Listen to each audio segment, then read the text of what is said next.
الحمد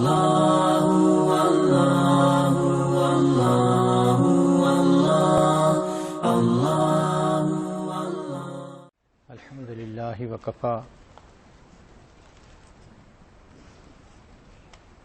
وسلام علی عبادہ الذین اصطفی اما بعد اعوذ باللہ من الشیطان الرجیم بسم اللہ الرحمن الرحیم وَيُؤْثِرُونَ عَلَىٰ أَنفُسِهِمْ وَلَوْ كَانَ بِهِمْ خَصَاصَةٌ سبحان ربك رب العزة عما يصفون وسلام على المرسلين والحمد لله رب العالمين اللهم صل على سيدنا محمد وعلى آل سيدنا محمد وبارك وسلم۔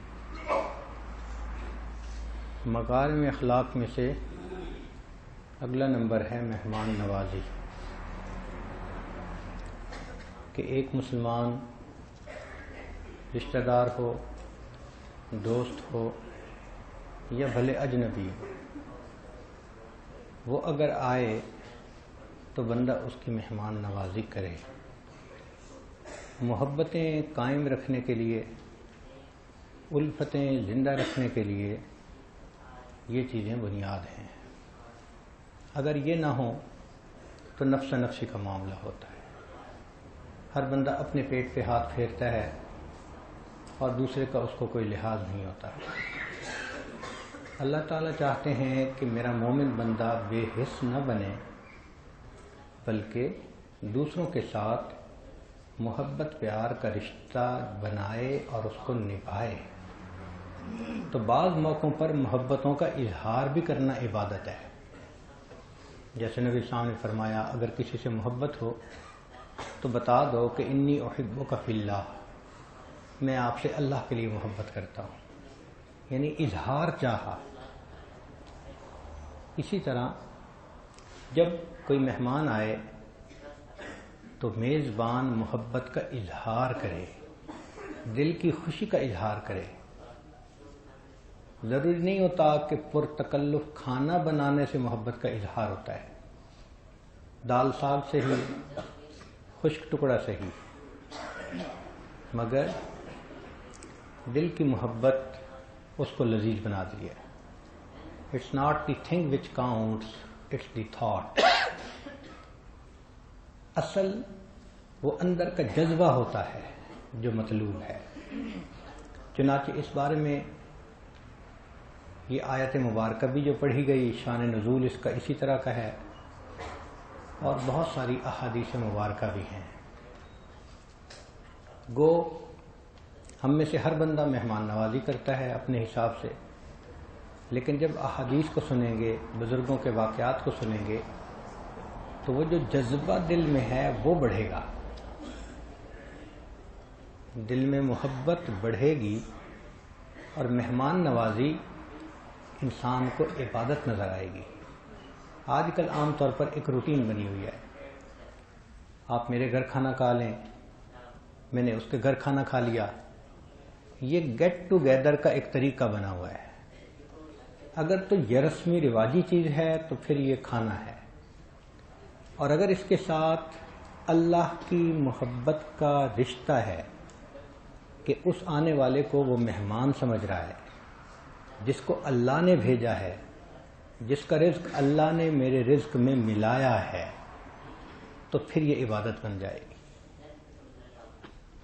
چنانچہ نبی علیہ السلام نے ارشاد فرمایا من کان یؤمن باللہ والیوم الآخر فلیکرم ضیفہ، جو اللہ پر اور قیامت کے دن پر ایمان رکھتا ہے اس کو چاہیے کہ مہمان کا اکرام کرے، اس کی عزت افزائی کرے۔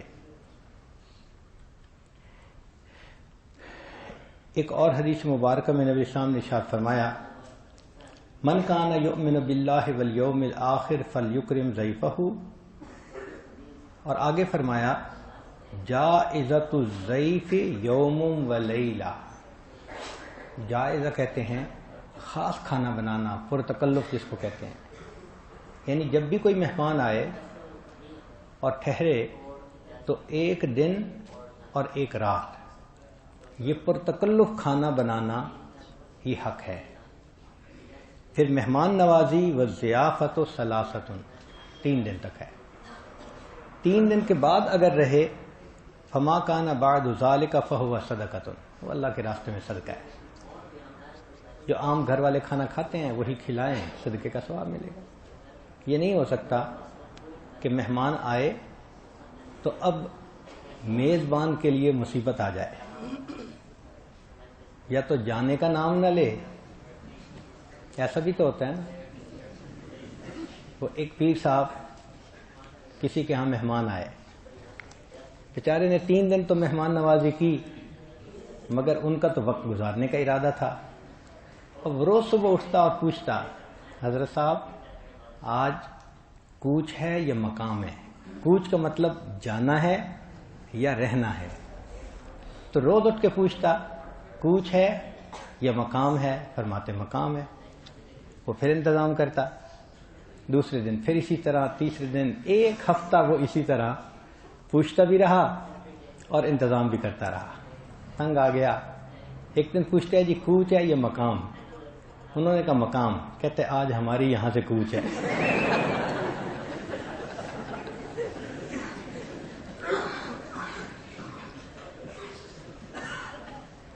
تو مہمان ایسے بھی نہ کرے کہ میزبان کے لیے درد سر بن جائے، مصیبت بن جائے، اور توقع بھی نہ رکھے کہ ہر دن میں مرغے چرغے ملیں گے۔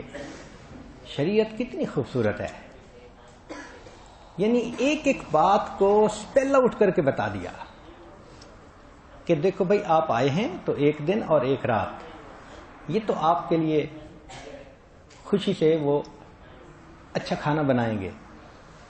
پھر اس کے بعد مہمان نوازی 3 دن تک کی، اس سے اوپر صدقہ ہے۔ گھر والے خشک روٹی کھاتے ہیں، تم بھی خشک روٹی کھاؤ گے، توقعات اس سے اوپر نہ بڑھانا۔ ابی ہریرہ رضی اللہ عنہ فرماتے ہیں کہ نبی اسلام نے ارشاد فرمایا اول من ضیف الضیف ابراہیم علیہ الصلاۃ والسلام، سب سے پہلے جنہوں نے مہمان نوازی کو اس دنیا میں شروع فرمایا وہ ابراہیم علیہ السلام تھے۔ تو یہ ابراہیم علیہ السلام کی سنت جاریہ ہے۔ اور ایک روایت میں ہے کہ ابراہیم علیہ السلام کو خلیل اللہ اس لیے کہا کہ ان میں 3 خاص صفتیں تھیں۔ ایک صفت یہ تھی کہ وہ مہمان کے بغیر کھانا نہیں کھاتے تھے، جتنی بھوک لگی ہوتی وہ ڈھونڈتے تھے کسی نہ کسی کو، اور مسافر مل جاتا تو اس کو لاتے اور اس کے ساتھ مل کے کھانا کھاتے۔ بلکہ واقعہ بھی ہے کہ ایک مرتبہ ایک بندے کو لے کے آئے، بوڑھا تھا، 70 سال کا تھا، تو جب اس کو بٹھایا تو ابراہیم علیہ السلام کی عادت تھی کہ اللہ کا نام لیتے تھے، بسم اللہ پڑھتے تھے، دعا پڑھتے تھے۔ اس نے نہیں پڑھی تو ابراہیم علیہ السلام نے نیت کر لی کہ اب اس کو نہیں لانا، یہ تو اللہ کا نام ہی نہیں پڑھتا۔ تو جب مہمان چلا گیا تو اللہ تعالیٰ نے پوچھا میرے ابراہیم خلیل اللہ، مہمان کو بلایا تھا، جاتے نیت کی کہ اب نہیں اس کو بلانا، یا اللہ اس نے کھانا کھاتے آپ کا نام ہی نہیں پڑھا، تو میرا دل نہیں چاہا کہ میں اس کو آئندہ بلاؤں۔ فرمایا ابراہیم میں بھی تو اسے 70 سال سے کھانا کھلا رہا تھا، اگر وہ میرا نام نہیں لیتا تو میں بھی 70 سال سے دے رہا تھا نا اس کو۔ تو ابراہیم علیہ السلام مہمان کے ساتھ کھانا کھاتے تھے۔ دوسرا، کثرت سے آتے جاتے بندے کو سلام کرتے تھے۔ اور تیسرا، جب لوگ رات کو سوتے تھے اس وقت وہ اٹھ کر اللہ کے سامنے تہجد پڑھا کرتے تھے۔ تو کھانا کھلانے پر، سلام کرنے پر، رات کی عبادت کرنے پر اللہ رب العزت نے ان کو خلیل اللہ کا رتبہ عطا فرمایا۔ میزبان کو چاہیے کہ مہمان نوازی جتنی خود کر سکتا ہے وہ خود کرے، اس کو شان سمجھے، شان کے خلاف نہ سمجھے۔ گو نوکر ہوں، لوگ ہوں، ٹھیک ہے وہ ہیلپ ضرور کریں، مگر کچھ نہ کچھ معاملہ ایسا کرے کہ میزبان محسوس کروائے کہ جیسے میں خدمت کر رہا ہوں. اور اس کی دلیل کہاں سے؟ ابراہیم علیہ السلام کے بارے میں آتا ہے کہ جب ان کے پاس 2 فرشتے مہمان آئے وَجَاءَ بِعِجْلٍ حَنِيذٍ، تو دیکھو یہ جاء کا لفظ بتا رہا ہے، خود لے کے آئے. آج مہمان کے لیے کھانا لانا لوگ سمجھتے ہیں کہ نہیں کوئی اور لائے. ہمارے حضرت رحمۃ اللہ علیہ ایک مرتبہ فرماتے تھے کہ جب ہمارے کسی بزرگ کے ہاں کوئی صاحب نسبت آتا تھا تو وہ کچن سے کھانا سر پہ اٹھا کے لانا سعادت سمجھتے تھے. ہاتھ میں بھی لا سکتے تھے، اٹھا کے ہاتھ میں بھی لا سکتے تھے، مگر سر پہ اٹھا کے لاتے تھے عظمت کی وجہ سے کہ اللہ نے مجھے یہ خدمت کی توفیق عطا فرمائی. تو مہمان کی مہمان نوازی میں ان کو بلانا، ہاتھ دھلانا اور اس قسم کا محبت کا اظہار یہ بھی میزبان کے لیے ضروری ہے. انس عنہ فرماتے ہیں کہ کھانے پر لوگوں کا اکٹھا کرنا یہ مکارم اخلاق میں سے ہے. عبداللہ ابن عمر عنہ فرماتے ہیں کہ نبی اسلام نے فرمایا احب الطعام الی اللہ عز وجل ما کثرت علیہ الایدی، کہ اللہ تعالیٰ کو سب سے زیادہ وہ کھانا پسند ہے جس کھانے پر زیادہ ہاتھ اکٹھے ہوں. اب اس کے 2 معنی ہیں. ایک تو یہ کہ بھائی جب دعوت کرنی ہی ہے تو استطاعت کے مطابق جتنے دوستوں کو بلا سکتا ہے بلائے تاکہ سب مل کے کھائیں. زیادہ قلوب جمع ہوں گے اللہ کی زیادہ رحمت کا نزول ہوگا.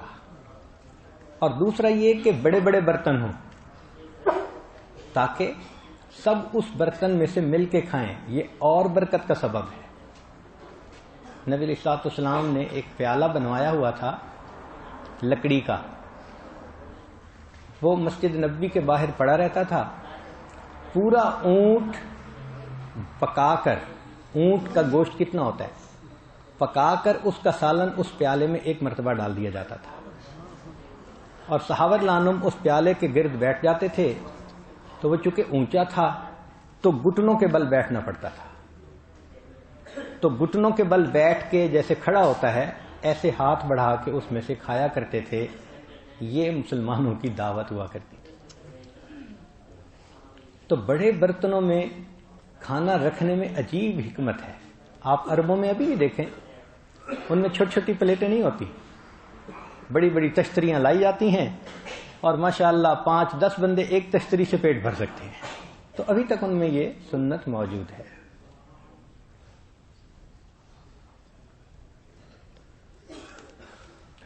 حضرت انس عنہ فرماتے ہیں ان زکوٰۃ الرجل فی دارہ ان یجعل فیہا بیتا للضیافہ، بندہ گھر بناتا ہے تو اس گھر کی یہ زکوٰۃ ہوتی ہے کہ اس گھر میں وہ مہمان نوازی کے لیے بھی جگہ بنائے. یعنی گھر اگر پلان کرنا ہے تو گیسٹ کے لیے جگہ کا پلان کرنا یہ اس گھر کی زکوٰۃ ہے. اللہ اکبر. اکثر لوگ عام طور پر دیکھا کہ اپنے گھروں میں مہمان کے لیے ضرور کچھ نہ کچھ جگہ بناتے ہیں. تو یہ ایک بہت ہی اچھی عادت ہے اور اللہ کی نعمتوں کا اظہار ہے. شکر ہے اللہ کی نعمتوں کا. نبی علیہ الصلوۃ والسلام سے پوچھا گیا ایمان کیا ہے؟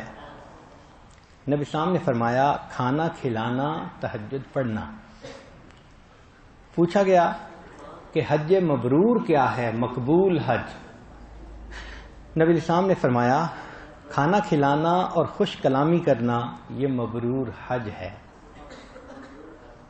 ایک حدیث پاک میں نبی السلام نے فرمایا لا یأکل طعامک الا تقی، کہ تمہارا کھانا پرہیزگار لوگ کھائیں. تو اگر بھئی دعوت کرنی ہے تو نیکوں کی دعوت کرو.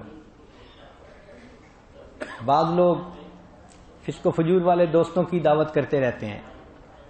تو فرمایا کھانا تمہارا کھائیں گے، جسم میں طاقت ان کے آئے گی اور اس طاقت سے وہ اللہ کی نافرمانی کریں گے. تو دیکھو تم کن کو کھانے پہ بلا رہے ہو. تو بلانا ہے تو ان کو بلاؤ جو اللہ کا دیا کھائیں اور جو اللہ طاقت دے اس سے اپنے رب کی عبادت کرنے والے ہوں.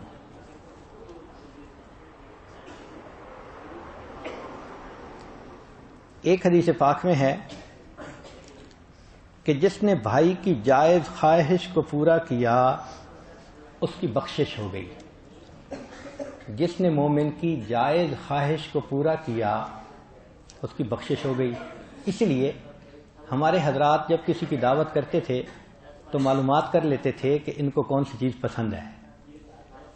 اب دیکھیں آج بھی اس پر عمل ہوتا ہے، نیت کا پتہ نہیں ہوتا، اس لیے ثواب نہیں ملتا.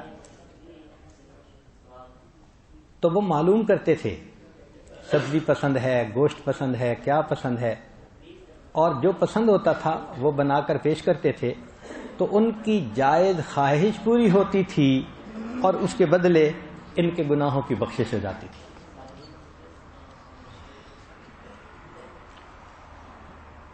اور جس نے مومن بھائی کو خوش کیا اس نے اللہ رب العزت کو خوش کیا.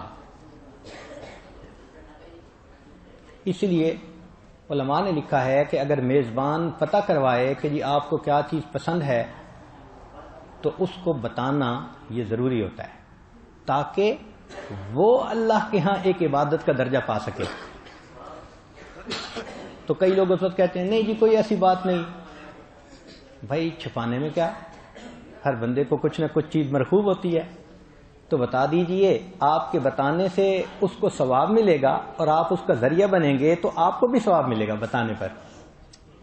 تو کیا مزہ کہ پسند کی چیز بھی کھائیں اوپر سے ثواب بھی پائیں.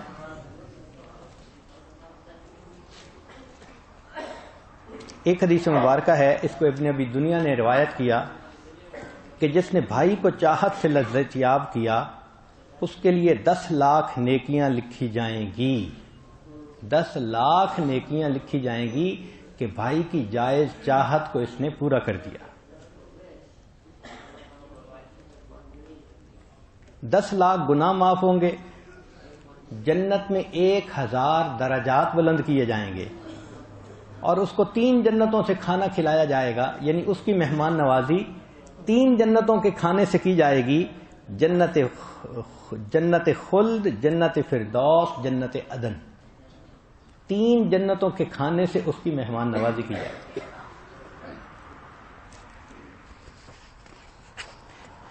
علماء نے میزبانی کے آداب لکھے ہیں کہ میزبان کو کیا کرنا چاہیے.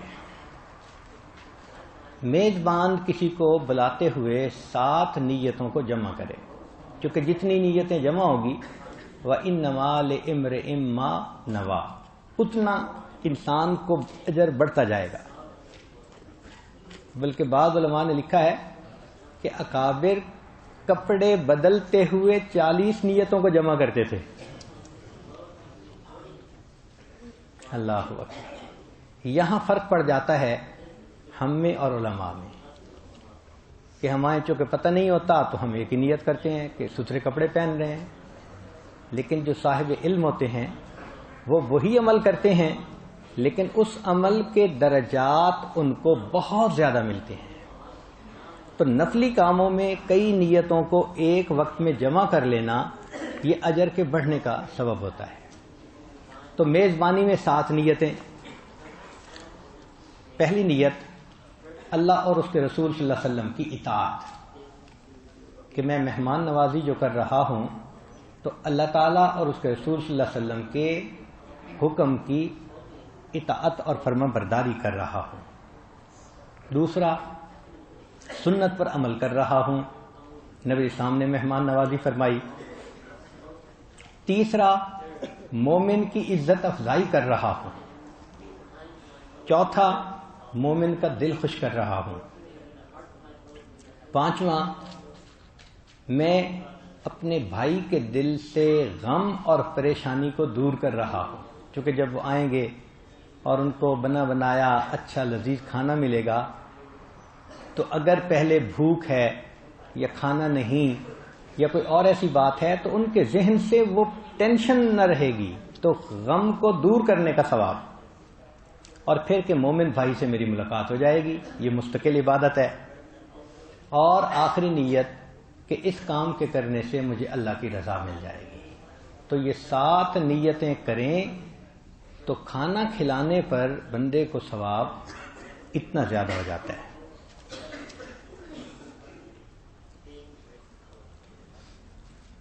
انسان مہمان نوازی کرے تو حق کبھی بھی نہیں ادا کر سکتا. ابوالحسن خرقانی رحمۃ اللہ علیہ فرماتے تھے کہ سارے جہان کی نعمتوں کا لقمہ بنا کر اگر مہمان کے منہ میں ڈال دیا جائے تو بھی حق کے مہمانی ادا نہیں ہو سکتا. یہ کبھی بھی نہ سوچے کہ میں نے حق ادا کر دیا، بس اتنا سمجھے کہ ہاں جتنی توفیق تھی میں نے اپنی طرف سے اتنی کوشش کر لی، اب اللہ تعالیٰ اس کو قبول فرما لے.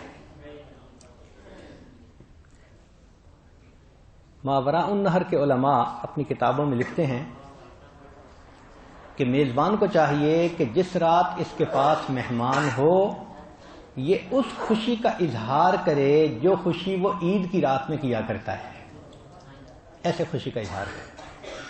چنانچہ ہمیں ماوراء النہر میں اس کا تجربہ ہوا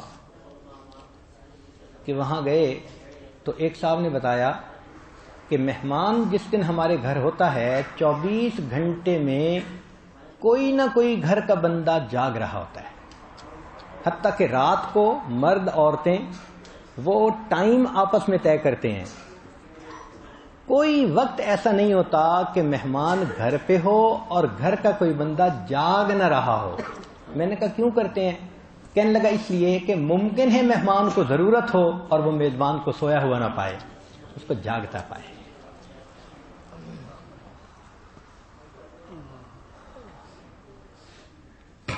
میزبان مہمان کے سامنے کھانا رکھ دے اور کھانے کے لیے ترغیب ضرور دے. اس کی وجہ یہ ہے کہ خودی کہنے سے اونٹ بھاگتا ہے اور آواز نکالنے سے گھوڑا بھاگتا ہے.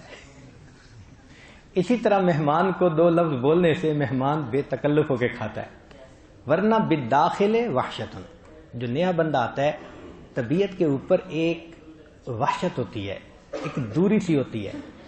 تو میزبان کا حق ہے کہ کوئی بے تکلفی کی بات ایسے کرے کہ وہ بے تکلف ہو جائے، وہ آرام سے کھا سکے. ہاں اصرار کرنا جائز نہیں. یہاں بھی ہم غلطی کر لیتے ہیں کہ یہ ضرور کھائیں، ممکن ہے بیمار ہو، وہ کھانا مزاج کے موافق نہ ہو، پیٹ بھر گیا ہو، مزید کھانا نہیں چاہتا، تو ضروری تو نہیں کہ مزید کھانے سے وہ خوش ہوگا، ہو سکتا ہے تکلیف ہوگا باعث بن جائے. تو ترغیب دے، اصرار نہ کرے. اگر وہ تھوڑا کھائیں تو اس پہ خوش ہو جائے، اچھی طرح کھائیں تو اس پہ خوش ہو جائے. اور یہ بھی میزبان کو کرنا چاہیے کہ مہمان کو جب کھانا کھلائے تو اس کے لقمے نہ گنے. ہڈیاں گننے کی اجازت ہے کہ اب اس نے ٹی بون کی اتنی ہڈیاں بچ گئی ہیں، لہذا مہمان نے کتنا کھا لیا. مگر فرمایا کہ مہمان کے لقمے نہ گنے. جو مہمان لمبا ٹھہرے، رشتہ دار ہوتے ہیں، محبت کا تعلق ہوتا ہے، وہ انسان کے پاس آ کر 3 دن سے زیادہ ٹھہرتے ہیں، 1 ہفتہ ٹھہرے، 5 دن ٹھہرے، تو میزبان مہمان کے دوسری جگہ کھانا کھانے پر راضی نہ ہو. اگر راضی ہو تو اس کا مطلب بوجھ تھا سر سے اتر گیا.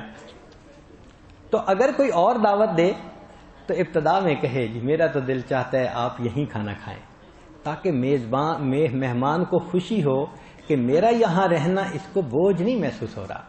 ہاں اگر دوسرا بندہ اصرار کرے اور مہمان کی خوشی کے ساتھ اس کو قبول کر لیا جائے تو اس میں کوئی حرج نہیں ہے، مگر میزبان کہے ضرور جی کھانا تو آپ میرے ہاں کھائیں. ہمارے مشائخ نے لکھا کہ جس کھانے میں 4 چیزوں کو جمع کر لیا، کمل کل شیء من شانہ، 4 چیزیں جس کھانے میں جمع ہو گئیں اس کھانے میں ہر چیز یعنی ہر خیر جمع ہو گئی. اذا کان اولہ حلالا، پہلی بات کہ وہ کھانا حلال ہے. وذکر اسم اللہ علیہ حین یوضع، اور اس پر اللہ کا نام پڑھا گیا جب اس کو بنایا تھا. بعض گھروں میں عورتیں کھانا بناتے ہوئے سورہ یاسین پڑھ لیتی ہیں، آخری صورتیں پڑھتی رہتی ہیں، درود شریف پڑھتی ہیں، کلمہ پڑھتی ہیں، استغفار پڑھتی ہیں، اور قرآن پاک کی کوئی آیات تلاوت کرتی ہیں. یہ بہت اچھی عادت ہے، یہ صحابیات کی سنت ہے.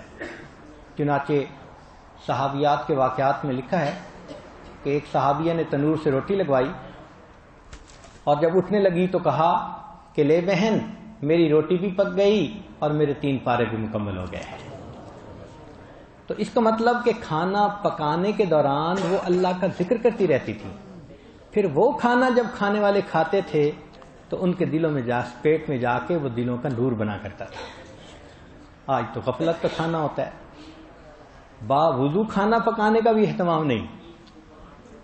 ہمارے اکابر اولیاء اللہ اپنے گھر کی عورتوں کو سمجھایا کرتے تھے کہ دیکھو کھانا باوضو پکانا، اور کھانا پکانے کے دوران سبحان اللہ، الحمدللہ، استغفار، درود شریف کچھ نہ کچھ زبان پہ پڑھتی رہنا. اور ہم نے دیکھا ہے کہ واقعی ذکر کی برکت کھانا ویسے ہی لذیذ بن جاتا ہے، وہ ذکر کی برکت کی لذت اس میں آ جاتی ہے. تو دوسری بات کہ جس پر اللہ کا نام پڑھا گیا ہو. وَكَثُرَتْ عَلَيْهِ الْأَيْدِي، اور جس پر زیادہ ہاتھ جمع ہوں مل کے کھائیں. وَحُمِدَ اللَّهَ عَزَّ وَجَلَّ حِينَ يُفْرَغُ مِنْهُ، اور جب کھانے سے فارغ ہوں تو اس پر اللہ کی حمد کی جائے. 4 چیزیں جس کھانے میں جمع ہو گئیں اس کھانے میں سب خیریں اکٹھی ہو گئیں.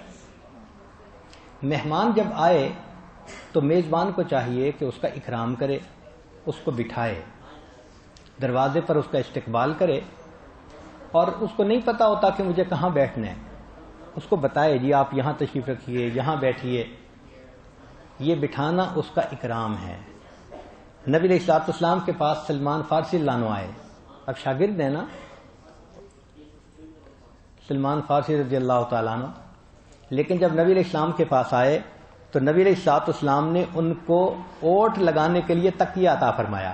سلمان اس کے ساتھ اوٹ لگا لو، اور فرمایا کہ جو مسلمان بھائی کے اکرام کے لیے اس کو تکیہ دے گا اللہ اس کے گناہوں کی مغفرت فرما دیں گے.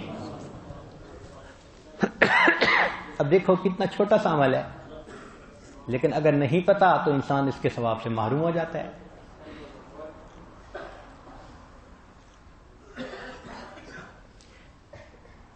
جریر بن عبداللہ البجلی رحمۃ اللہ علیہ رضی اللہ تعالیٰ عنہ نبی علیہ السلام کے پاس آئے، مگر اس وقت بہت سارے لوگ تھے اور جگہ ہی نہیں تھی. تو نبی علیہ الصلوۃ والسلام نے اپنی چادر مبارک کو ان کی طرف پھینکا اور فرمایا کہ اس چادر کو بچھا کر اس کے اوپر بیٹھ جاؤ. سبحان اللہ، محسن انسانیت اخلاق سکھا رہے ہیں، پریکٹیکل اس کی ڈیمانسٹریشن فرما رہے ہیں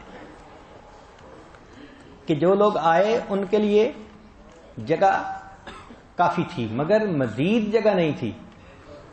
تو جب ابن عبداللہ رحمۃ اللہ علیہ آئے تو نبی علیہ السلام نے اپنی چادر ان کی طرف پھینکی اور فرمایا کہ اس چادر کو بچھا لیں. انہوں نے وہ چادر اپنے ہاتھوں میں لی اور اس کو چوم کر سینے سے لگایا. انہوں نے، یہ ہے نا شاگردی کا محبت کا تعلق، انہوں نے وہ چادر لی اور اس کو اپنے سینے سے لگا کر چوما اور کہا اللہ تعالیٰ آپ کا اکرام کرے جیسے آپ نے میرا اکرام فرمایا. یہ آگے سے انہوں نے کہا. تو نبی علیہ السلام نے فرمایا اس موقع پر اذا اتاکم کریم قوم فاکرموہ، کہ جب تمہارے پاس کسی قوم کا کوئی معزز آئے تو تم اس کا اکرام کیا کرو. تو عالم آئے، کسی قوم کا کوئی بڑا آئے، جیسے گھرانے کا بڑا، خاندان کا بڑا، تو جو بھی اپنی قوم کا بڑا آئے تو اس کا اکرام کرنا یہ بھی عبادت ہے. پھر مہمان کے سامنے خادم کو نہ ڈانٹے. وجہ کیا کہ خادم کو ڈانٹنے سے مہمان پہ دل پہ اثر ہوتا ہے کہ چڑچڑی طبیعت والا بندہ ہے، پتہ نہیں اس کے بعد میرا نمبر نہ آ جائے.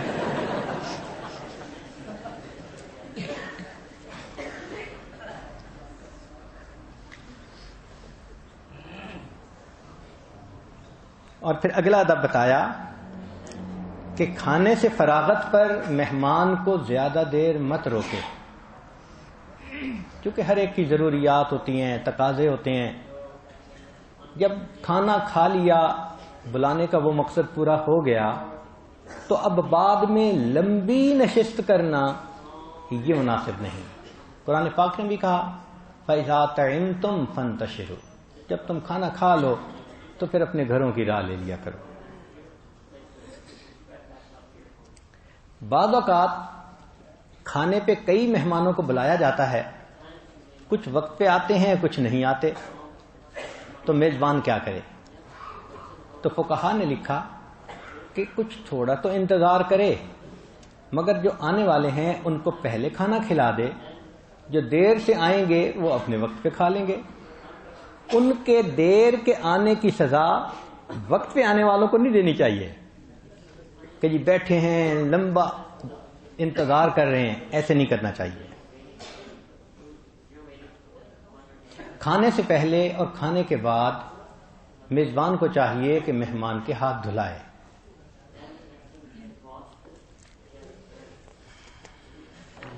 جس طرح میزبانی کے آداب ہیں اسی طرح مہمان نوازی کے بھی آداب ہیں کہ جو بندہ مہمان بنے وہ کیا کرے.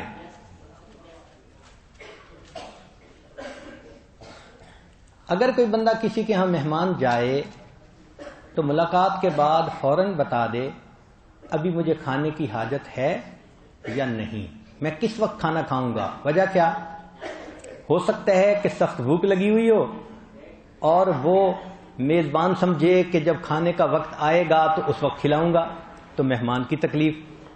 اور ہو سکتا ہے کہ پیٹ بھرا ہوا ہو اور وہ بیچارہ اسی وقت جلدی سے کھانا بنا کے لائے اور یہ کہ میری تو طبیعت ہی نہیں چاہتی، تو تکلیف کا باعث ہوا نا. تو یہ آداب مہمانی میں سے ہے کہ مہمان جب جائے تکلف نہ کرے، جاتے ہی بتا دے کہ جی مجھے ابھی کھانے کی طلب ہے یا میں اپنے فلاں وقت پہ کھانا کھاؤں گا. مہمان اگر کسی کے ہاں مہمان جائے تو اس کو اجازت نہیں کہ وہ کسی غیر کو دعوت دے کہ بھئی میں مہمان جا رہا ہوں تم بھی آ جانا، اس لیے کہ مالک یہ تو نہیں ہے نا کھانے کا، مالک کی اجازت ضروری ہے. مہمان اگر کسی کے ہاں ٹھہرا ہوا ہو اور وہ کسی کو ملنے کے لیے جانا چاہے تو میزبان کو اطلاع دے کر جائے. یہ نہیں ہے کہ میزبان تلاش ہی کرتا پھرے کہ میرے مہمان صاحب کہاں تشریف لے گئے.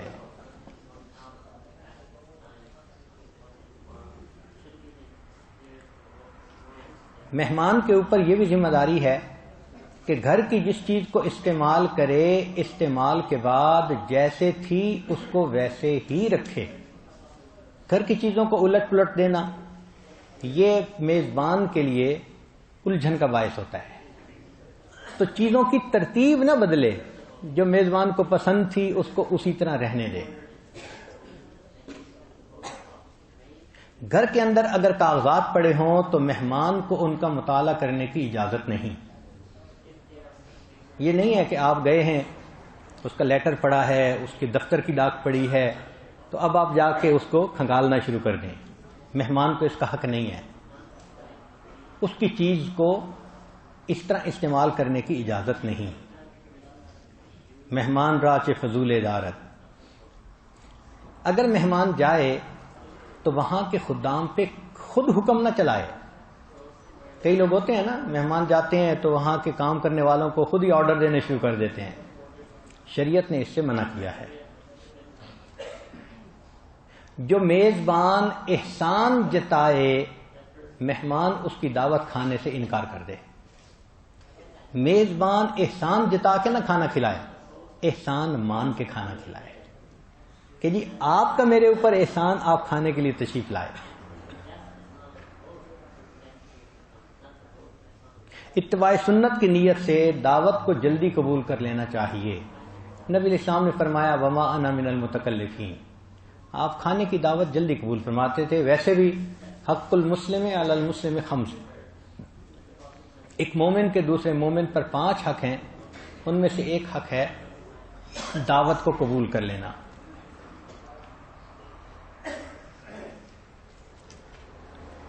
اگر کوئی دعوت دے اور دوسرا بندہ بلا وجہ نہ کر دے تو یہ اللہ کی نعمت کا انکار ہے.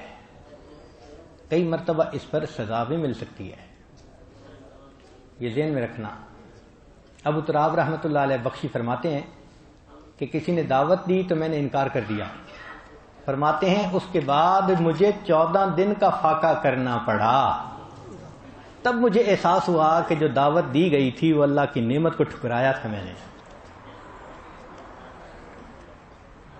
ہمارے ایک ساتھی تھے، ماشاءاللہ بڑے متقی تھے، نیک تھے، بازار کا کھانا نہیں کھاتے تھے. وہ ایک مرتبہ لاہور سے چل کے ہمارے شہر پہنچے اور وہاں ان کے 5-6 دوست تھے. ایک کے ہاں آئے، اس نے کچھ کہا کہ جی میں کچھ لاتا ہوں کھانے کے لیے.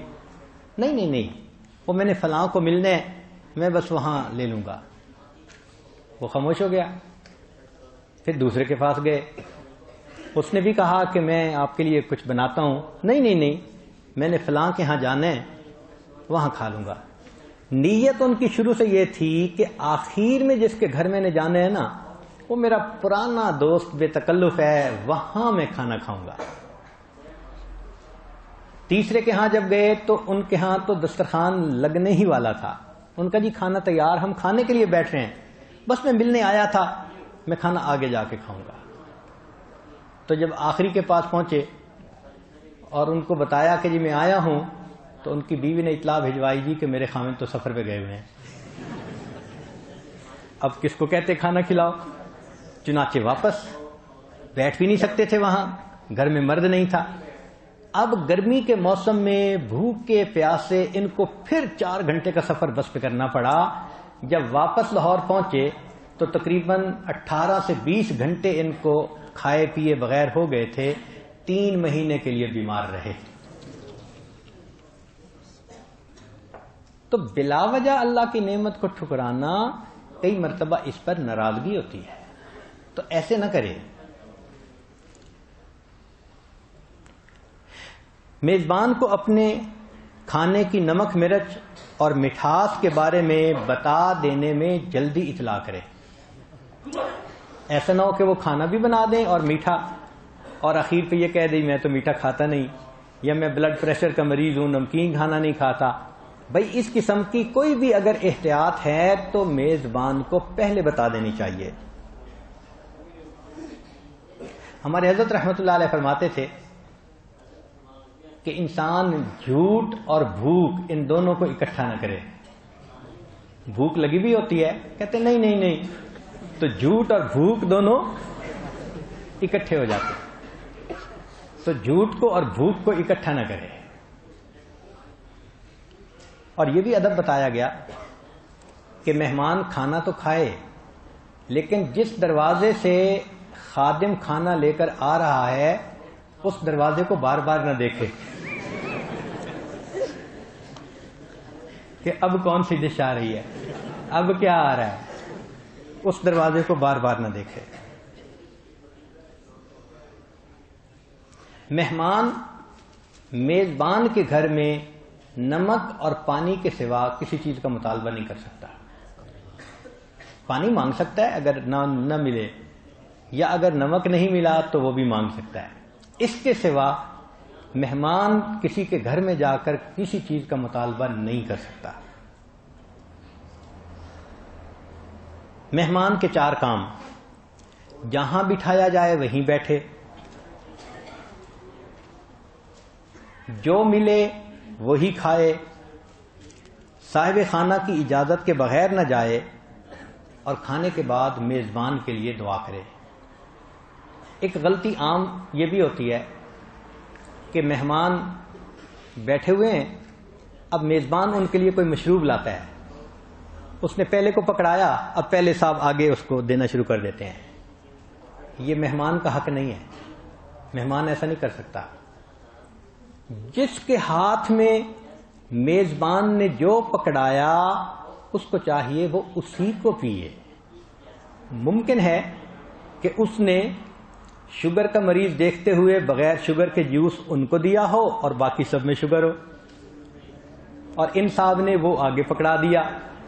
پھر بعد میں ان کو اگر شوگر والا ملے گا تو کہیں گے میں پیتا نہیں. شریعت کتنی خوبصورت ہے. فرمایا کہ جس کو میزبان کوئی چیز کھانے کی سامنے رکھے تو مہمان خود اس کو دوسرے مہمان کے آپ سامنے نہیں رکھ سکتا. یعنی اگر آپ مہمان ہیں تو آپ دسترخوان سے وہاں کی بلی کو ہڈی بھی نہیں ڈال سکتے. کیا اختیار ہے؟ بس جو آپ کو دیا جا رہا ہے آپ آرام سے کھائیں. تو اس سے اندازہ لگائیں. ہاں، بعض رشتہ داریاں ایسی ہوتی ہیں انسان مہمان بھی ہوتا ہے میزبان بھی ہوتا ہے. تو جہاں ایسی رشتہ داری، ایسی محبت کا تعلق ہو اور صدیقکم کا، تو پھر انسان وہاں پر بے تکلف کھا پی سکتا ہے.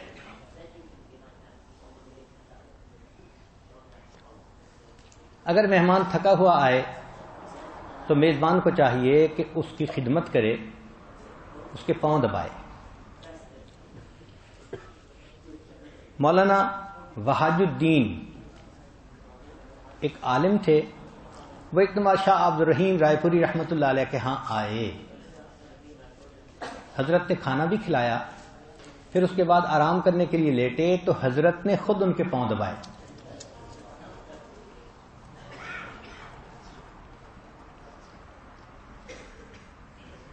اگر دعوت پر جاتے ہوئے اور بھی ساتھ جانے والے لوگ ہیں تو ان کی تعداد پہلے سے بتا دینا یہ بھی آداب میں سے ہے. یہ نہ ہو کہ وہ 4 بندوں کا کھانا بنائے اور یہ 10 بندوں کو لے کے وہاں پہنچ جائیں تو میزبان کے لیے الجھن کا سبب ہوتا ہے.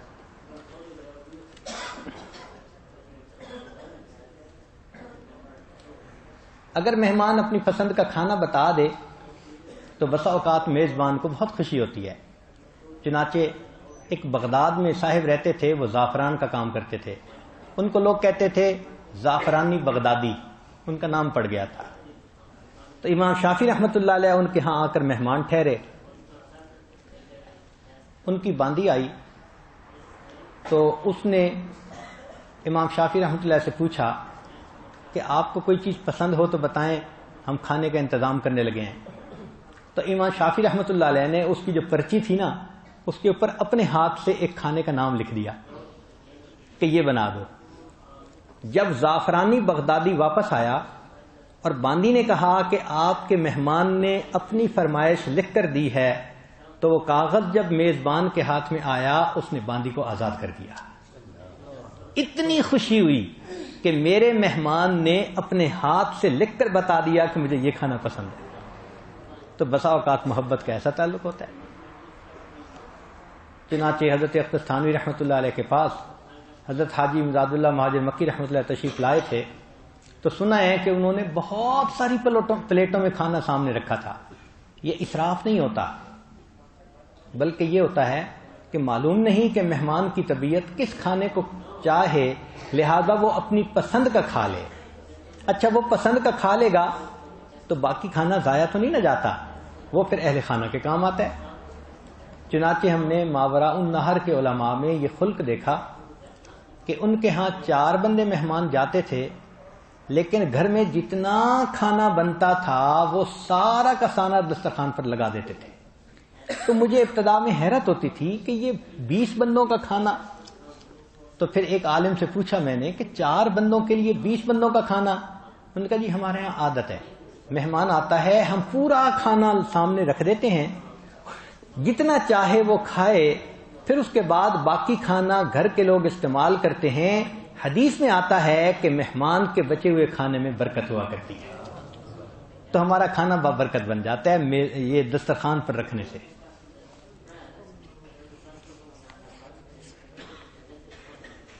جنید بغدادی رحمۃ اللہ علیہ فرماتے تھے کہ 3 مواقع پر رحمت کا نزول ہوتا ہے. جب صوفیہ مل کر کھانا کھائیں، محبت الہی کی مل کر باتیں کریں، مل کر مراقبہ کریں، وَهُوَ عَلَى جَمْعِهِمْ إِذَا يَشَاءُ قَدِيرٌ، تو ان تین مواقع پر اللہ کی رحمت کا نزول ہوتا ہے۔ حاتم اسم رحمۃ اللہ علیہ فرماتے تھے 5 کاموں میں جلدی نہ کرے،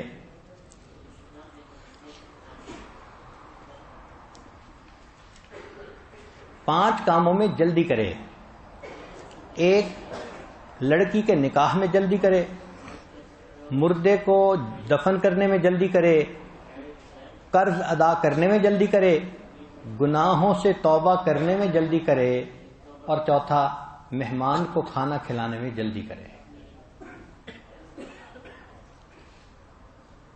جعفر بن محمد رحمۃ اللہ کا قول ہے کہ دسترخوان پر لمبی نشست کرو، تمہاری عمروں کی ایسی گھڑی ہے کہ جس کا حساب نہیں ہوگا۔ جب مہمان دسترخوان پر ہو تو کھانے میں جو وقت لگتا ہے ان گھڑیوں کا اللہ حساب نہیں لیں گے۔ ویسے بھی آتا ہے کہ جس کھانے پہ بچہ ہو اس کھانے کا حساب نہیں ہوگا، جو کھانا روزے کے لیے کھایا جائے سحری افطاری، اللہ حساب نہیں لیں گے، اور جس کھانے میں مہمان شریک ہو اللہ اس کا بھی حساب نہیں لیں گے۔ حساب سے یہ مراد نہیں ہے کہ حرام کا کھانا سامنے رکھ دیں حساب نہیں ہوگا، اس کا مطلب یہ کہ کھانا تو حلال ہے مگر اللہ کی نعمت بھی تو ہے نا۔ وَأَمَّا بِنِعْمَتِ لَتُسْأَلُنَّ يَوْمَئِذٍ عَنِ النَّعِيمِ، اللہ تعالیٰ قیامت کے دن نعمتوں کے بارے میں پوچھیں گے، حق ادا کیا نہ کیا۔ یہ جو کھانے ہوں گے قیامت کے دن ان کا ہی حساب نہیں ہوگا۔ نبی اسلام نے ارشاد فرمایا ایک وقت آئے گا کہ تم کعبہ کے غلاف جیسے کپڑے پہنا کرو گے۔ کعبے کا غلاف شروع سے ریشمی اور قیمتی تھا جو بادشاہ بنوایا کرتے تھے، تو نبی اسلام نے فرمایا کہ ایک وقت آئے گا کہ تم کعبہ کے غلاف جیسے کپڑے پہنو گے اور صبح و شام تمہارے سامنے کھانے پیش کیے جائیں گے۔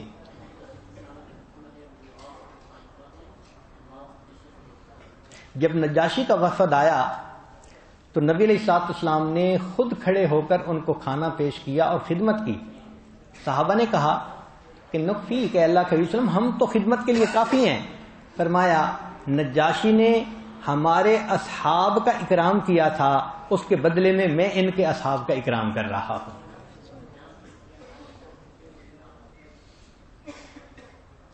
جنید بغدادی رحمۃ اللہ علیہ، ان کے ساتھ ایک مرتبہ عجیب معاملہ ہوا کہ والد نے دعوت کا انتظام کیا، بیٹے کو حضرت سے محبت عقیدت تھی، اس نے آ کے حضرت کو بھی دعوت دی، تو جنید بغدادی رحمۃ اللہ علیہ تشریف لے گئے۔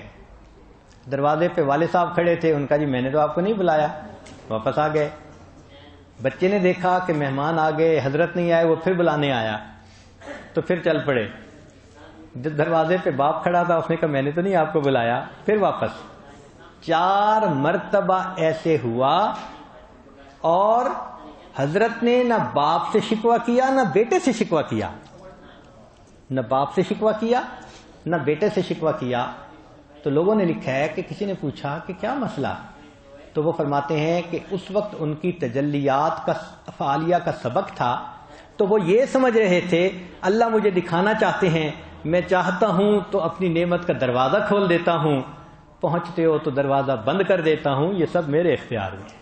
تو جنید بغدادی رحمۃ اللہ علیہ نے بچے کو کہا کہ تمہاری وجہ سے اللہ نے مجھے ایک معرفت عطا فرمائی، میں نے یہ سبق آج سیکھا ہے۔ تو دیکھو ہمارے اکابر ان باتوں سے بھی معرفت کی باتیں سیکھتے تھے۔ ہمارے سلسلہ کے بزرگ ہیں خواجہ ابوالحسن خرقانی رحمۃ اللہ علیہ، ان کی بات عجیب ہے۔ فرماتے ہیں کہ میں نے زندگی کے 40 سال ہمیشہ مہمان کی نیت سے کھانا بنایا اور خود اس کا طفیلی بن کے کھانا کھایا۔ یعنی گھر میں کھانا بنتا تھا تو مہمان کی نیت سے، اور چونکہ خدمت والے ہیں تو ہم اس کا طفیلی بن کے کھا لیتے تھے، ورنہ کھانا مہمان کا ہوتا تھا۔ نبی علیہ الصلوۃ والسلام اظہار نبوت سے پہلے بھی مہمان نوازی فرماتے تھے۔ چنانچہ خدیجہ الکبریٰ رضی اللہ تعالیٰ عنہ نے کہا تھا کہ انک لتصل الرحم وتحمل الکل وَتُقْرِئُ الضَّيْفَ، اور آپ تو مہمان نوازی کرنے والے ہیں۔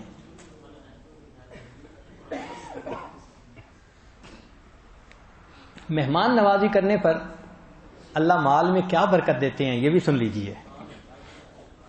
غزوہ سیف البحر میں صحابہ رضوان کو کئی دن بھوک برداشت کرنی پڑی، تو قیس بن سعد بن عبادہ نے 3 دن 3 اونٹ ذبح کیے اور باقی حضرات کو کھانا کھلایا۔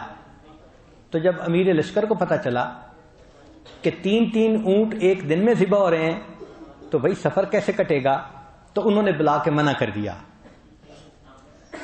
لیکن اللہ نے ان کے اس دعوت کو قبول کیا اور ان کے مال میں اتنی برکت دی کہ واپسی پر اللہ نے ان کو 4 باغ عطا فرما دیے۔ مہمان کا رزق پہلے بھیجا جاتا ہے، بعد میں مہمان کو بھیجا جاتا ہے۔ مہمان کا رزق پہلے بھیجا جاتا ہے، بعد میں مہمان کو بھیجا۔ جو مہمان آتا ہے وہ ہمارا رزق نہیں کھاتا، اپنا رزق کھاتا ہے۔ ہمیں تو دسترخوان بچھانے کا اور ہاتھ دھلوانے کا ثواب ملتا ہے کہ ہم نے اس کو فیسیلیٹیٹ کر دیا، کھانا تو وہ اپنا کھا رہا ہوتا ہے۔ چنانچہ ہمارے قریب کے گاؤں میں ایک حاجی صاحب رہتے تھے، انہوں نے ایک عجیب واقعہ سنایا، وہ اس واقعے کے شاہد تھے، عینی شاہد تھے۔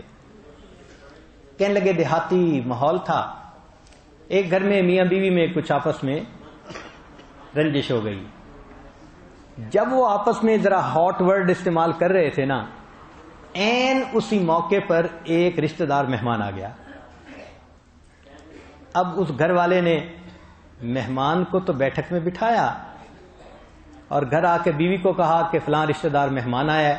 اس نے کہا نہ کھانا تمہارے لیے نہ تمہارے مہمان کے لیے۔ ہوم گورنمنٹ جب ناراض ہوتی ہے تو کھانا پینا بند ہو جاتا ہے۔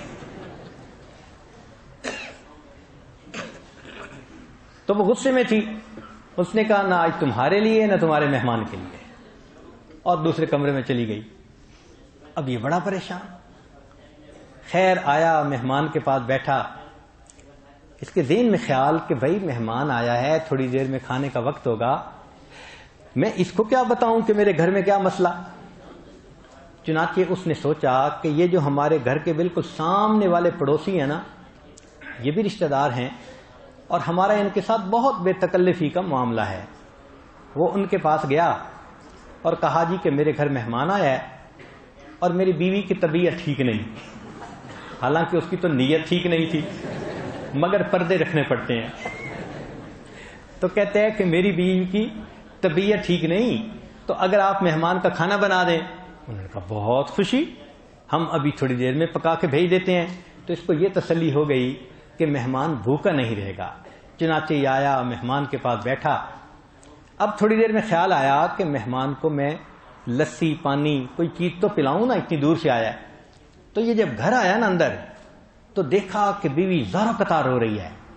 بڑا حیران، یہ شیرنی رونے والی تھی تو نہیں، آنسو بہا رہی ہے۔ تو جب قریب آیا تو وہ کہنے لگی بس آپ مجھے پلیز اللہ کے لیے معاف کر دیں، مجھ سے بہت غلطی ہوئی۔ تو اس نے پوچھا کہ معاملہ کیا ہوا؟ بیوی نے کہا کہ آپ کو تو میں نے نہ کر دیا کہ نہ کھانا آپ کے لیے نہ آپ کے مہمان کے لیے، مگر دل میں نے سوچا کہ لڑائی میری اور آپ کی ہے، مہمان کے ساتھ تو نہیں ہے نا، وہ تو مہمان ہے، چلو کوئی بات نہیں، میں اس کے لیے کھانا بناتی ہوں۔ کہنے لگی کہ جب میں اپنے کچن میں گئی کہ میں اس کے لیے روٹی بناتی ہوں تو دروازہ کھولتے ہی میں نے دیکھا کہ ایک سفید ریش کوئی بوڑھا آدمی ہے، منور چہرہ، وہ ہمارے آٹے میں سے کچھ آٹا نکال رہا ہے۔ تو میں دیکھ کے گھبرائی، تو وہ مجھے کہتا ہے کہ گھبرا نہیں، یہ تمہارے پاس مہمان کا رزق پہلے بھیجا گیا تھا، اب یہ ہمسائے کے گھر جا رہا ہے۔ تو کہنے لگی کہ مجھے اتنا افسوس ہوا کہ اللہ نے اس کا رزق میرے پاس بھیجا تھا، میری بدبختی میری وجہ سے وہ رزق کسی اور طرف لوٹا دیا۔ تو میز مہمان بعد میں آتا ہے، اللہ اس کا رزق پہلے پہنچاتے ہیں۔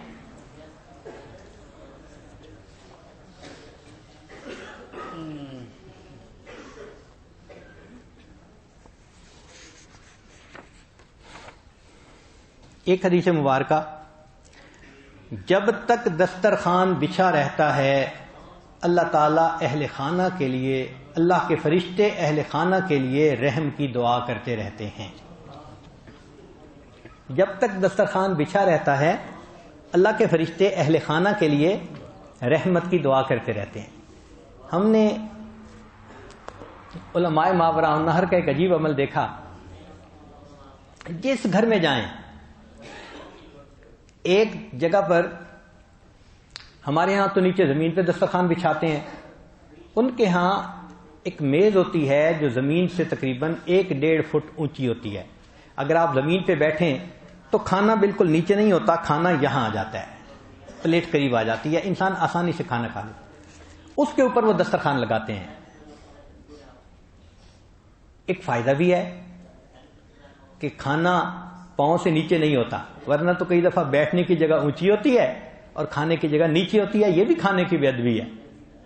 تو ان کے ہاں اس طرح، تو میں نے دیکھا کہ وہاں ہر گھر میں جب جاتے تھے تو وہ سیدھا دروازے سے لے کر اس جگہ جا کر بٹھاتے، اور وہاں اس میز کے اوپر پہلے سے ہی ڈرائی فروٹ، یہ وہ سویٹس وغیرہ پڑی ہوتی تھیں، وہ جا کر صرف اس کے اوپر جو ایک جالی دار کپڑا ہوتا تھا نا، اس کو اٹھا لیتے تھے اور کہتے تھے جی شروع فرما دیں۔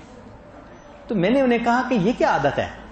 تو ایک عالم نے بتایا کہ ہم نے یہ حدیث مبارکہ پڑھی کہ جب تک دسترخوان بچھا رہتا ہے فرشتے اس گھر کے لیے رحمت کی دعا کرتے ہیں، ہم 24 گھنٹے اس کو بچھا کے رکھتے ہیں۔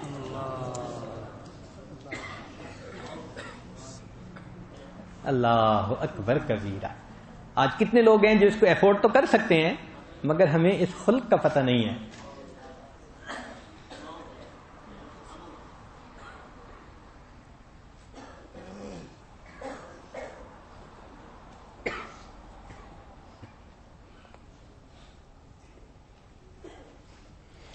ایک بزرگ کو جب کوئی دعوت دیتا تو وہ جلدی قبول کر لیتے تھے۔ تو کسی نے پوچھا کہ حضرت آپ دعوت بہت جلدی قبول کر لیتے ہیں، آپ دعوت بہت جلدی قبول کر لیتے ہیں؟ تو فرمانے لگے میں اس لیے جلدی قبول کر لیتا ہوں کہ میں وہاں جا کر جنت کے کھانوں کو یاد کرتا ہوں کہ کس طرح اللہ تعالیٰ بلا مشقت جنت میں کھلائیں گے، اللہ دنیا میں بھی بلا مشقت کھلا دیتے ہیں۔ اب بتائیں کہ مہمان دعوت کو اس نیت سے قبول کر رہا ہے کہ میں دعوت قبول کرتا ہوں، میں ان کے ہاں جاؤں گا، میں جنت کے کھانے کی نعمت کو یاد کروں گا۔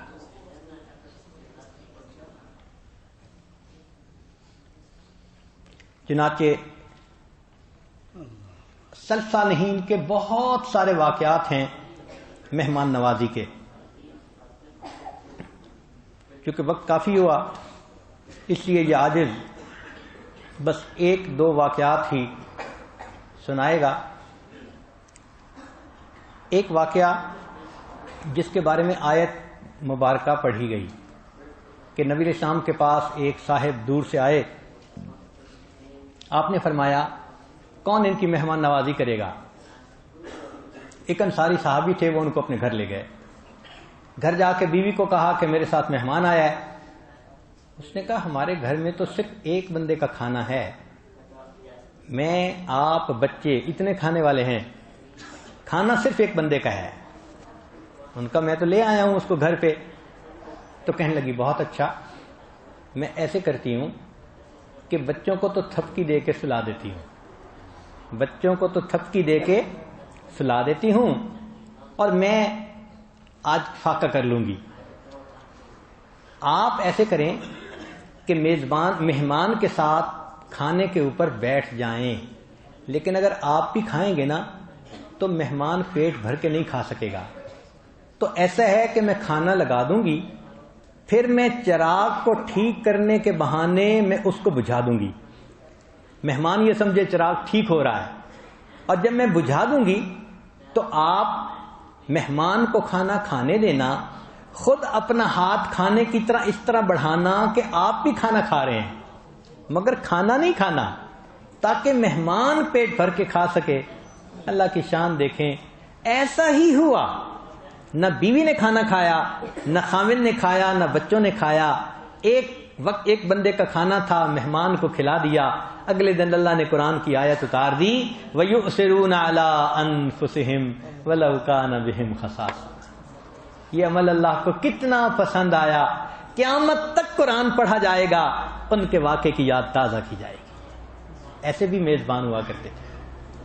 اور اللہ کے پیارے حبیب صلی اللہ علیہ وسلم کے پاس ایک مرتبہ ایک یہودی آ گیا مہمان، تو نبی علیہ السلام نے اس کو کافی سارا کھانا پیش کیا، اس نے زیادہ سارا کھانا کھا لیا، جتنا تھا وہ سارا ہی کھانا کھا لیا۔ اب اللہ کی شان کہ پیٹ تو خراب ہونا ہی تھا، وہ پیٹ خراب ہونے کا ایک اور بھی واقعہ ہے کہ ایک صاحب مہمان گئے تو انہوں نے 20 روٹیاں لا کے رکھیں، تو اس نے ان میں سے 20 میں سے 19 کھا لی اور ایک روٹی واپس کر دی، واپس لے جاؤ۔ اس نے کہا واپس کیوں کی؟ کہنے لگا پیٹ خراب ہو گیا تو آپ ذمہ دار ہیں۔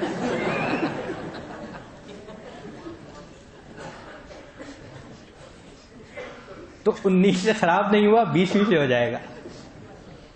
تو حدیث پاک میں ہے کہ نبی اسلام نے فرمایا مسلمان ایک آنت سے کھاتا ہے اور کافر 7 آنتوں سے کھاتا ہے۔ تو اس بھوک کی کوئی حد نہیں ہے۔ چنانچہ اس نے خوب کھانا کھا لیا اور اللہ کی شان کہ اس کا پیٹ خراب ہو گیا، رات کو بستر میں سویا ہوا تھا، اچانک اس نے محسوس کیا کہ میرے جسم سے ری نکلنی ہے، ہوا نکلنی ہے، تو جیسے ہی اس نے ہوا نکالنے کی کوشش کی تو پاخانہ ہی اس نے بستر پہ کر دیا۔ اب اس کو شرمندگی آئی کہ پاخانہ ملوث ہو گیا، ناپاک ہو گیا اور یہ ہو گیا بدبودہ۔ تو وہ صبح اٹھا اور وہاں سے چپکے سے بھاگ گیا اور جا کے نہایا، اپنے کپڑے صاف کیے۔ جب اللہ کے حبیب صلی اللہ علیہ وسلم فجر کے بعد آئے مہمان کا پتہ کرنے تو دیکھا مہمان نہیں مگر بستر کے اندر پاخانہ ہے۔ اب اتنی دیر میں جو مہمان چلا گیا تھا یہودی، اس کو احساس ہوا میں اپنا جو ویلٹ تھا یا چھوٹا سا کوئی پرس تھا وہ تو وہیں چھوڑ آیا۔ اب اس کو شرمندگی کی وجہ سے آنا پڑا۔ جب وہ واپس آیا تو یہودی نے دیکھا اللہ کے حبیب صلی اللہ علیہ وسلم نے اس کی اطلاع عورتوں کو نہیں دی، بلکہ اس کے اس نجس بستر کو اللہ کے محبوب مبارک ہاتھوں سے خود دھو رہے تھے۔ جب اس نے یہ عمل کرتے دیکھا، کلمہ پڑھا اور وہ ہمیشہ کے لیے مسلمان ہو گیا۔ اللہ کے محبوب صلی اللہ علیہ وسلم نے مہمان کا اگر ناپاک بستر تھا تو اس کو اپنے مبارک ہاتھوں سے صاف کیا ہے۔ یہ ہے مہمان نوازی۔ اللہ تعالی ہمیں اس پر عمل کرنے کی توفیق عطا فرمائے کہ ہم مہمان پہ آنے پہ اس طرح خوش ہوں جیسے کوئی عید کی رات آنے پہ خوش ہوا کرتا ہے۔ اور اس کا بدلہ کیا ہوگا؟ شریعت میں ہے جزاء من جنس العمل، یہ شریعت کا ایک متفقہ اصول ہے۔ ہر معاملے میں جیسی کرنی ویسی بھرنی۔ تو اب کیا ہوگا کہ جو دنیا میں مہمان کی اچھی مہمان نوازی کرے گا، اللہ اس کے بدلے اس شخص کی جنت میں مہمان نوازی فرمائیں گے۔ اللہ رب العزت ہم عاجز مسکینوں کی جنت میں مہمان نوازی فرمائے۔ وآخر دعوانا ان الحمد للہ رب العالمین۔ مراقبہ کر لیجیے۔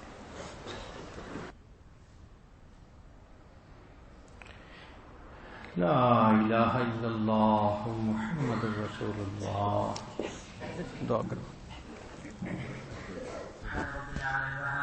اللهم صل على سيدنا محمد وعلى آل سيدنا محمد وبارك وسلم۔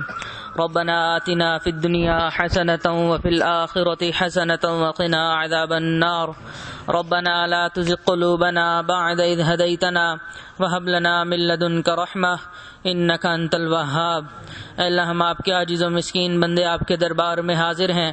اللہ ہماری حاضری کو قبول فرما، اللہ ہمارے یہاں پر جمع ہونے کو قبول فرما، اے اللہ ہمارے اعتکاف کو قبول فرما، اللہ یہاں پر عبادات جو کی ان کو قبول فرما، جو اعمال کیے ان کو قبول فرما، اے اللہ ہمارے گناہوں کو معاف فرما، خطاؤں سے درگزر فرما، اللہ عیبوں کی پردہ پوشی فرما۔ اے اللہ جس طرح دنیا میں آپ نے ہمارے ساتھ ستاری کا معاملہ فرمایا، اللہ آخرت میں بھی ہمارے ساتھ ستاری کا معاملہ فرما دیجئے۔ اے اللہ جس طرح دنیا میں آپ نے ہمارے عیبوں کو چھپائے رکھا، اللہ قیامت والے دن بھی ہمارے عیبوں کو چھپائے رکھیے گا۔ اے اللہ اٹھنے سے پہلے ہماری مغفرت کے فیصلے فرما۔ اے اللہ آپ نے جو نظر حضرت شبلی نعمانی پر ڈالی تھی، اللہ وہی رحمت کی نظر ہم پہ بھی ڈال دیجئے۔ اللہ جو نظر آپ نے عمر ابن الخطاب پر ڈالی تھی، اللہ وہی رحمت کی نظر ہم پر بھی ڈال دیجئے۔ اللہ ہمارے ساتھ پیار والا معاملہ فرما لیجئے، رحمت والا معاملہ فرما لیجئے۔ پیارا اللہ ہمیں معاف فرما دیجئے، اللہ ہمیں معاف فرما دیجئے۔ اللہ اگر آپ نے فیصلہ کر لیا کہ نہیں معاف کرنا، اللہ پھر بھی معاف فرما دیجئے۔ اللہ نبی علیہ الصلوۃ والسلام کی اتباع نصیب فرما۔ اللہ ہم نے اپنے بڑوں سے سنا ہے کہ ہر ہفتے نبی علیہ الصلوۃ والسلام تک امتیوں کے نامہ اعمال دکھائے جاتے ہیں۔ اللہ وہ نامہ اعمال میں سنتوں کو ٹوٹتا دیکھتے ہوں گے، گناہوں سے بھرے نامہ اعمال دیکھتے ہوں گے۔ اللہ ان کے دل پر کیا گزرتی ہوگی، ان کو کتنا دکھ ہوتا ہوگا کہ ان امتیوں کے لیے میں 23 سال تک روتا رہا، ان امتیوں کے لیے میں نے اللہ کے حضور لمبے لمبے سجدے کیے، آج یہی امتی میری سنتوں کو توڑتے ہیں، میرے اللہ کی نافرمانیاں کرتے ہیں۔ اللہ ہمیں نبی علیہ الصلوۃ والسلام کا دل دکھانے سے محفوظ فرما، راحت پہنچانے والا بنا۔ اے اللہ ہمارے گناہوں کو معاف فرما، اللہ ہمارے اوپر ایک کرم کی نظر فرما، اللہ ایک رحمت کی نظر فرما۔ اللہ آپ کی ایک رحمت کی بات ہے، میری زندگی کا سوال ہے، اللہ ہماری زندگی سنور جائے گی، ہماری بگڑی بن جائے گی، اللہ کشتی کنارے لگ جائے گی۔ اللہ ایک رحمت کی نظر ڈال دیجئے، اللہ ایک رحمت کی نظر ڈال دیجئے۔ اللہ اٹھنے سے پہلے ہماری مغفرت کے فیصلے فرما دیجئے۔ اللہ ہم بدکار ہیں، سیاہکار ہیں، اللہ گناہ گار ہیں، لیکن جیسے بھی ہیں آپ کے محبوب کی امت سے ہیں۔ اللہ ان کی امت میں ہونے کی برکت سے اللہ ہمارے گناہوں کو معاف فرما دیجئے۔ قیامت والے دن مشائخ کے سامنے سرخرو فرما دیجئے، اللہ ان کے سامنے عزتیں عطا فرما دیجئے، اللہ ان کے سامنے عزتیں عطا فرما دیجئے۔ اللہ جنت الفردوس مانگتے ہیں، ہمیں جنت الفردوس عطا فرما دیجئے، جہنم سے پناہ عطا فرما دیجئے۔ اللہ مہمان نوازی جس طرح کرنی چاہیے ویسی کرنے کی توفیق عطا فرما دیجئے۔ اللہ کھلے دل کے ساتھ میزبانی کرنے کی توفیق نصیب فرما، شریعت کے مطابق میزبانی کرنے کی توفیق نصیب فرما۔ اللہ مکارم اخلاق عطا فرما، خلق محمدی صلی اللہ علیہ وسلم عطا فرما۔